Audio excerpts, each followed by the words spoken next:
Proper democracy की वे में चुनाव हुआ है, तो मैं इसका बहुत मैं गुजारिश करता हूँ आप लोग मिलके चलिए।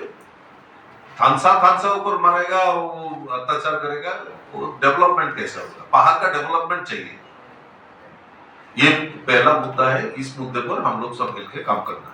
300 অধিক বিজেপি যারা আছে দলীয় আপনারা দলীয় যারা লোকরা আছে তারা 300 অধিক বাড়িঘর ছেড়ে অবস্থান স্থান গ্রহণ করেছে। তাদের একটি কথা, আমরা বিজেপি করেছি যার কারণে আমাদের উপর এরকম অত্যাচার করা হচ্ছে। আজকে সরকার আপনাদের পার্টি আপনাদের সবকিছু আপনাদের, তাদেরকে কেন এখন পর্যন্ত সেই ব্যবস্থাটা করা হয়নি? তাদের পাশে কেন এখনো এরকম করা হচ্ছে? সেই জিনিসটা কতটুকু আপনি দেখছেন?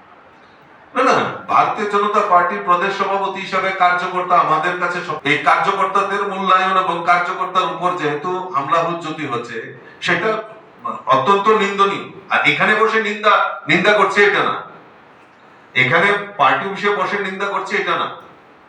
আমরা আমাদের মন্ত্রী, আমাদের যারা পার্টির সিনিয়র লিডার, জেলার নেতৃত্ব, তাদেরকে আমরা তৎক্ষণাৎ আমরা পাঠিয়েছি। আমি তো বললাম যে আমিও ছিলাম না, মাননীয় মুখ্যমন্ত্রীও বাইরে রয়েছেন, পশ্চিমবাংলার প্রচারে রয়েছেন। আমি আজকেই তাদের সঙ্গে কথা বলবো এবং কয়েকটা জায়গাতে আমি নিজেও যাব এবং ডিজির সঙ্গেও আমি হয়তো আজকে না হয়, যদি সম্ভব না হয় কালকে হলেও দেখা করবো। একদম কঠোর ভাষায়, কঠোরভাবে আমরা তার নিয়ন্ত্রণ করবো এবং মানে এই কার্যকর্তাদের যাদের উপর হামলা হুজ্জতি হচ্ছে, এটা কোনোদিনও যারা এর সঙ্গে জড়িত কাউকে যাতে রেহাই না করা হয়, তার জন্য সরকারের কাছে আমরা আপিল রাখবো এবং আমরা বড় প্ল্যানিং করে আমরা সেই জায়গায় আমরা বসবো, কথাবার্তা হবো। থ্যাংক ইউ, ধন্যবাদ।